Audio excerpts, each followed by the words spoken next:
Magandang araw mga kaibigan. Maglilinis tayo ngayon ng lens guard ng ating Insta360 dahil nagkaroon ito ng mga smudge o mga gasgas. Gamit natin ang ating mini drill na Dremel na merong variable speed, felt polishing buffing wheel at cerium oxide for glass polishing powder. Yun ang mga gagamitin natin. At ang isa pa nating kailangan ay ang papel na babalutin natin ang ating Insta360. Lalagyan na natin ng butas para doon lulusot ang magkabilaan na lens guard.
Of course, lagyan natin ng trace yung gawin nating butas na bilog gamit ang ating lapis at gamit natin yung isang pad ng ating felt buffing at kailangan din natin ng kunting tubig para ihalo natin doon sa ating powder. Ngayon na ready na ang ating papel na pambalot, may butas na din, atin ang ibinalot doon sa ating Insta360 gamit ang ating tape or packaging tape.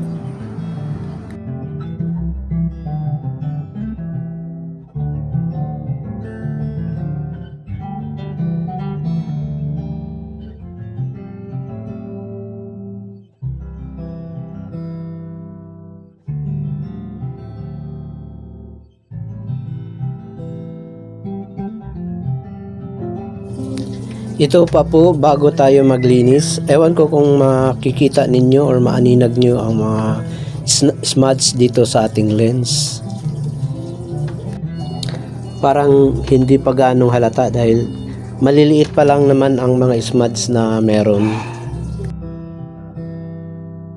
I-prepare na natin ang ating cerium powder. Katamtaman lang muna ang dami. Dagdagan na natin ng kunting tubig. Halo-haluin para ma-mix ng mabuti.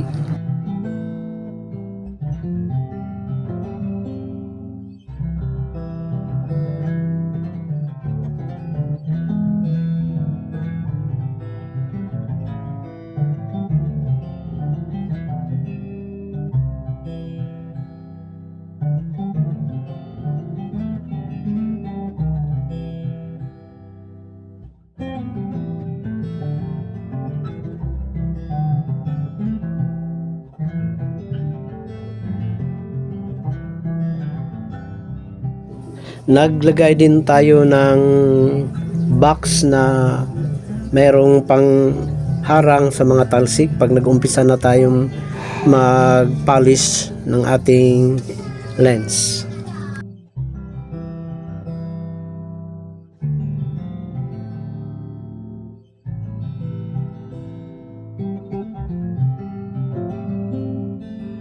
Ngayon, handa na ang ating cerium mixture. I-prepare na rin natin ang ating felt pad at atin na itong ikakabit sa ating mini drill. Susuot na natin ang ating felt assembly at hihigpitan na natin ang dulo ng ating mini drill. Meron itong lock para pampapigil para tayo ay makapag-lock din dito sa ating felt assembly para hindi ito tatalbog o hindi ito matatanggal.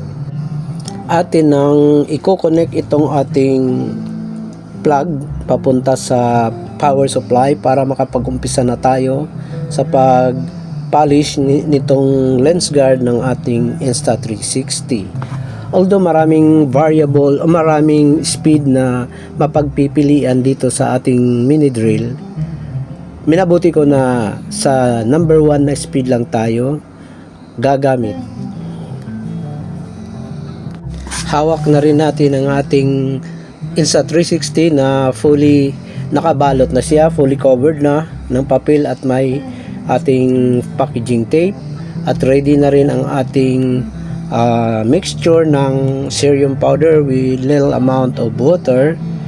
Yan, lalagyan na natin ang lens sa pamagitan ng ating daliri. Nilalagyan natin ng yung powder na ating nahalo para didikit na ito sa lens, at sa puntong ito umpisahan na natin ang pagbabuffing ng ating lens guard ng ating Insta360 sa pamagitan ng ating mini drill na may nakakabit na felt pad, at ito ay ang malapad na maliit lang na bilog na binasa natin ng ating mixture ng cerium powder, at ito ay matyaga nating pinapolish magkabilaan. Like, subscribe, share, and comment for more videos mga kaibigan.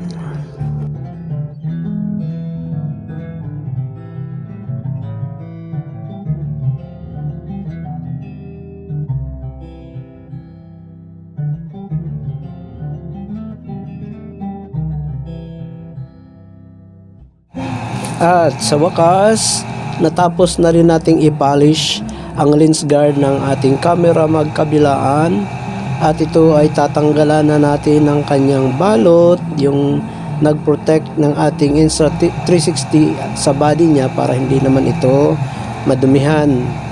At pagkatapos nito, sisilipin na natin ang kanyang lens.